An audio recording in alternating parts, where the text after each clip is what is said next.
Linnea Mills memulai kursus menyelam tingkat lanjut yang merenggut nyawanya. Tapi bagaimana mungkin seorang penyelam yang sedang mempelajari keterampilan tingkat lanjut bisa tewas hanya dalam satu kali penyelaman di bawah pengawasan dua instruktur selam? PADI adalah singkatan dari Professional Association of Diving Instructors. Ini adalah organisasi internasional terkemuka yang bertanggung jawab untuk menetapkan dan menjaga standar penyelaman di seluruh dunia. PADI didirikan pada tahun 1966. Organisasi ini dengan cepat berkembang menjadi lembaga sertifikasi scuba diving yang paling dikenal dan dihormati di dunia. Organisasi ini memiliki jaringan lebih dari 6.600 pusat dan resort selam, serta menyediakan kerangka kerja bagi para penyelam untuk mengikuti protokol keselamatan, mematuhi praktik terbaik, dan menghormati lingkungan bawah laut. PADI menetapkan standar untuk pelatihan, penggunaan peralatan, dan operasi penyelaman guna memastikan keselamatan baik penyelam rekreasi maupun profesional. Mereka memberikan sertifikasi kepada penyelam di berbagai tingkat, mulai dari pemula hingga instruktur berpengalaman. Salah satu pusat penyelaman di bawah naungan PADI adalah Gulf Dive di Missoula, Montana. Tetapi pusat-pusat penyelaman tidak dimiliki dan dioperasikan oleh PADI. Sebaliknya, mereka adalah anggota yang membayar biaya lisensi untuk menggunakan nama dan standar pelatihan PADI. PADI kemudian memberikan sertifikasi kepada siswa yang telah memenuhi standar dalam kursus pelatihan yang dilakukan oleh instruktur selam bersertifikat PADI. Gulf Dive menawarkan kursus mulai dari penyelam pemula hingga berpengalaman. Penyelaman kualifikasi dilakukan di danau-danau sekitar Montana, termasuk Danau Sili yang berjarak 1 jam dari Missoula, dan Danau McDonald yang berjarak 3 jam perjalanan dari pusat selam. Danau McDonald adalah danau terbesar di Taman Nasional Glacier. Panjangnya sekitar 10 mil, lebarnya lebih dari 1 mil, kedalamannya 472 kaki, dan terletak pada ketinggian 3.100 kaki. Danau ini dikenal karena airnya yang dalam dan sangat jernih, menjadikannya lokasi penyelaman yang ideal bagi penyelam tingkat lanjut. Dan itulah salah satu alasan Linnea Mills mengikuti kursus menyelam tingkat lanjut di Gulf Dive Center. Linnea sudah tahu bahwa dia ingin menjadi ahli biologi kelautan. Menyelam di berbagai lingkungan akan menjadi bagian besar dari karirnya. Saat liburan keluarga ke Australia pada tahun 2018, Linnea menyelam di perairan hangat dan jernih Great Barrier Reef. Dia sangat menyukai dunia bawah laut dan bahkan menjadi relawan dalam proyek-proyek biologi kelautan bersama Universitas North Carolina. Salah satu perbedaan terbesar antara Great Barrier Reef dan Taman Nasional Glacier adalah suhu airnya. Sementara Great Barrier Reef seringkali bersuhu di atas 80 derajat Fahrenheit. Danau McDonald terbentuk dari aliran air gletser dengan suhu di bawah 40 hingga 50 derajat Fahrenheit. Itulah mengapa memiliki dry suit sangat penting.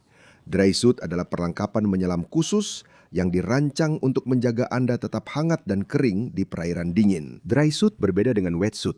Wetsuit menjebak lapisan tipis air di antara tubuh Anda dan pakaian tersebut. Suhu tubuh Anda akan menghangatkan lapisan air itu. Namun, lapisan air tersebut bergerak mengikuti gerakan tubuh Anda. Sebagian air tersebut mungkin keluar dan digantikan dengan air dingin, yang berarti tubuh Anda harus menghangatkan air baru yang masuk ke dalam pakaian itu. Dan air menarik panas dari tubuh Anda jauh lebih cepat daripada udara. Sementara itu dry suit menahan lapisan udara di antara tubuh Anda dan pakaian tersebut. Udara tidak menarik panas dari tubuh Anda secepat air, jadi Anda tetap hangat lebih lama. Anda juga bisa memakai pakaian yang lebih hangat di bawah dry suit karena pakaian tersebut akan tetap kering. Itu memberikan lapisan isolasi yang membuat tubuh Anda tetap lebih hangat. Namun meskipun memiliki manfaat, dry suit juga membawa risiko yang perlu disadari oleh para penyelam dan yang penanganannya harus mereka latih. Udara akan terkompresi di bawah tekanan. Itu berarti saat Anda turun, udara yang membuat Anda tetap hangat akan terkompresi. Semakin dalam Anda menyelam, semakin terkompresi ruang udara tersebut. Untuk mengimbangi udara yang terkompresi itu, Anda harus memasukkan lebih banyak udara ke dalam dry suit. Dry suit memiliki katup inflator yang terhubung ke suplai udara Anda. Cukup tekan sebuah tombol dan udara akan dipompa dari tabung Anda ke dalam dry suit Anda. Itu menyeimbangkan volume udara di dalam dry suit. Namun, itu juga menimbulkan risiko lain. Saat Anda naik ke permukaan, udara yang Anda masukkan ke dalam dry suit akan mulai mengembang seiring tekanan berkurang. Jadi, saat Anda naik, Anda harus melepaskan sebagian udara. Jika Anda tidak melakukannya, dry suit akan mulai mengembang seperti balon dan menarik Anda dengan cepat ke permukaan. Jadi, dry suit memiliki katup pembuangan untuk melepaskan udara saat udara tersebut mengembang. Saat menyelam dengan dry suit, Anda perlu memahami cara kerjanya dan berlatih menyeimbangkan udara di dalam pakaian Anda. PADI menawarkan kursus spesialisasi dry suit untuk membantu Anda mulai menggunakan dry suit. Penyelaman pertama Linnea pada kursus Advanced Open Water-nya dilakukan di Danau Sili. Dia menyewa wetsuit dan perlengkapan dari Gulf Dive. Air danau yang sangat dingin membuat seorang siswa lain memutuskan untuk tidak menyelam dan memberikan wetsuit-nya kepada Linnea untuk penyelaman tersebut, sehingga dia bisa memakai 2 wetsuit sekaligus dan tetap sedikit lebih hangat. Setelah menyelam, pemilik Gulf Dive, David dan Janine Olsen, menyarankan agar Linnea membeli dry suit, dan beberapa hari kemudian, pada tanggal 1 November 2020, Linnea tiba di Gulf Dive Center, siap untuk penyelaman pelatihan lanjutan keduanya dengan dry suit bekas yang telah dia beli. Dia bertemu dengan penyelam siswa lainnya, Bob Gentry. Istri Bob, yaitu Shannon, yang hanya ikut serta tapi tidak menyelam, dan seorang gadis lain yang disebut dalam dokumen pengadilan sebagai E.G. dan Joel Wilson. Instruktur mereka, Deborah Snow dan Seth Liston, memberikan pengarahan singkat, lalu rombongan berangkat dalam perjalanan 3 jam menuju Danau McDonald. Dalam perjalanan, Bob dan Linnea membahas penyelaman mereka sebelumnya dan kecintaan Linnea terhadap biologi kelautan. Rombongan tiba di Danau McDonald dan mulai mengenakan perlengkapan selam. Linnea sangat antusias mencoba dry suit barunya, dan bahkan lebih senang lagi karena dia akan tetap hangat saat menyelam. Dia selesai mempersiapkan perlengkapannya dan siap masuk ke air ketika dia berhenti untuk bertanya kepada Bob tentang konektor inflasi tekanan rendah di dada dry suit-nya. Bob, yang baru saja menyelesaikan kursus spesialisasi dry suit, memberitahunya bahwa disitulah selang inflator dry suit-nya terhubung.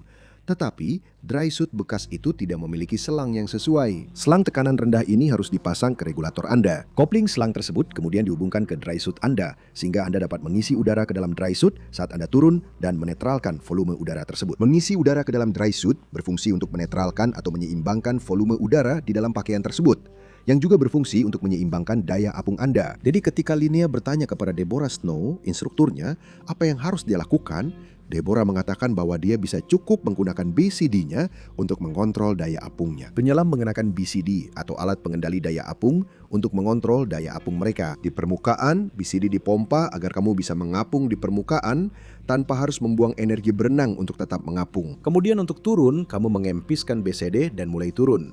Saat kamu turun, kamu menambahkan sedikit udara ke dalam BCD untuk menetralkan daya apung. Saat kamu mencapai kedalaman menyelam, kamu menyempurnakan daya apungmu. Jumlah udara yang tepat di BCD berarti kamu bisa melayang tanpa bobot. Dan di akhir penyelamanmu, kamu mengeluarkan udara dari BCD saat kamu naik ke permukaan. Sama seperti dry suit, saat kamu naik, udara di BCD-mu akan mengembang sehingga menciptakan daya apung positif yang akan mulai menarikmu ke permukaan. Untuk mengontrol kecepatan naikmu, kamu mengeluarkan sedikit demi sedikit udara dari BCD-mu. Shannon Gentry, istri Bob yang tidak menyelam, memeriksa ulang dengan para instruktur seolah-olah ingin mempertanyakan jawabannya.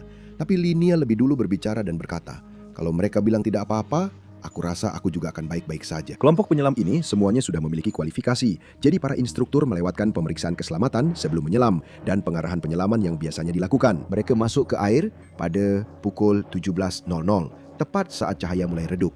Para penyelam tidak membawa senter, sehingga mereka harus mengandalkan cahaya alami. Deborah Snow membawa Linnea dan E.G. turun ke kedalaman 16 kaki.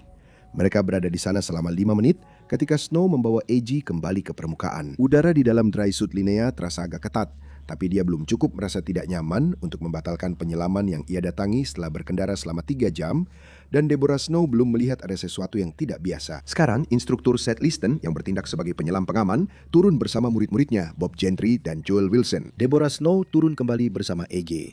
Seluruh kelompok turun hingga kedalaman 60 kaki.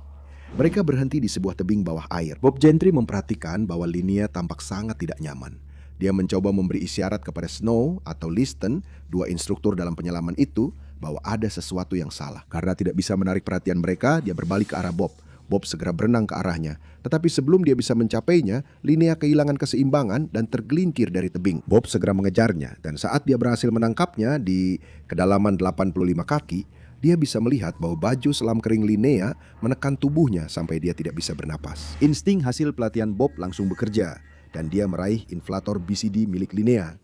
Dia ingin mengisi BCD-nya agar Linnea memiliki daya apung positif dan membantunya naik ke permukaan. Tapi BCD milik Linnea sudah terisi penuh dan dia masih tetap tenggelam. Langkah Bob berikutnya adalah melepas sabuk pemberat milik Linnea.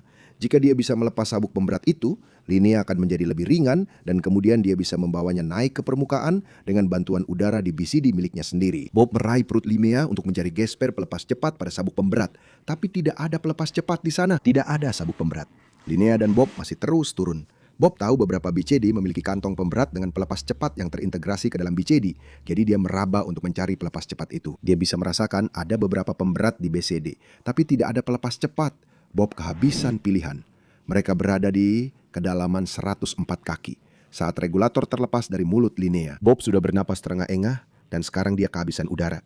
Sebelum dia terseret lebih jauh ke bawah, dia melepaskan Linnea untuk naik darurat ke permukaan sendiri. Dia sudah di luar kemampuannya dan dia butuh bantuan. Dia sampai di permukaan dan mencari seseorang untuk membantu, tapi tidak ada petugas pendukung di permukaan. Deborah Snow muncul ke permukaan setelah menyadari bahwa 2 penyelam hilang. Bob dan Shannon menjelaskan bahwa Linnea masih di bawah air dan tidak bisa naik ke permukaan. Snow turun sebentar untuk mencari Linnea, tapi tidak bisa melihatnya di perairan yang remang-remang. Sisa kelompok naik ke permukaan. Snow dan Liston mengganti tabung mereka dan menyelam lagi.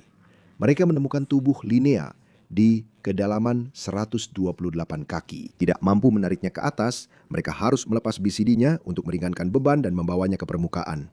Di permukaan, mereka tidak berada dalam jangkauan menara ponsel. Sepasang suami istri yang melihat kecelakaan itu menawarkan diri untuk berkendara selama 30 menit ke menara terdekat agar bisa mendapatkan sinyal dan melakukan panggilan darurat. Deborah Snow kemudian melepas komputer selam Linnea dan tidak memberikannya kepada penyelidik. Dia juga mengambil dokumen kursus milik Linnea yang menunjukkan perkembangan kursus. BCD milik Linnea kemudian ditemukan. Pemberat timah di kantong dry suit dan BCD milik Linnea berjumlah total 44 pon. Untuk melakukan penyelaman yang sama, saya hanya membutuhkan sekitar 22 pon timah.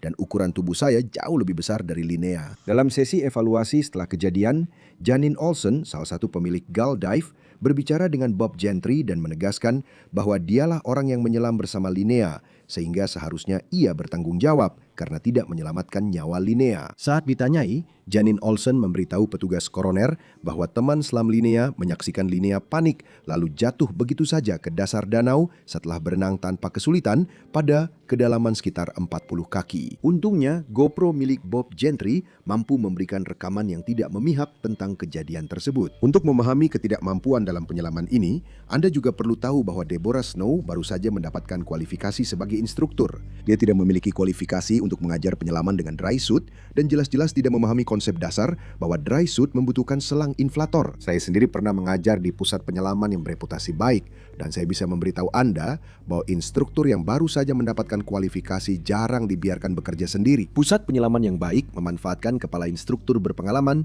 untuk mengawasi operasi penyelaman dan membimbing instruktur baru. Mengingat bahwa Janine Olson mencoba menyesatkan penyelidikan, tidak diragukan lagi bahwa memang tidak ada bimbingan sama sekali. Faktanya, pada tahun 2019, Gull Dive menyewakan peralatan yang rusak kepada seorang penyelam yang tidak memenuhi syarat dan akhirnya meninggal dunia akibat hal tersebut. Pada saat Linnea meninggal, sebuah gugatan hukum masih berlangsung terhadap Gull Dive atas insiden tersebut. Keluarga Mills mengajukan gugatan terhadap Gull Dive, Deborah Snow, dan Paddy yang kemudian diselesaikan di luar pengadilan. Paddy sejak itu telah melakukan perubahan pada standar pelatihan, tetapi komunitas penyelam profesional memiliki keraguan serius tentang bagaimana Paddy melindungi dirinya sendiri tanpa secara proaktif memperhatikan bagaimana standar-standar tersebut ditegakkan di pusat-pusat selam anggota mereka di seluruh dunia.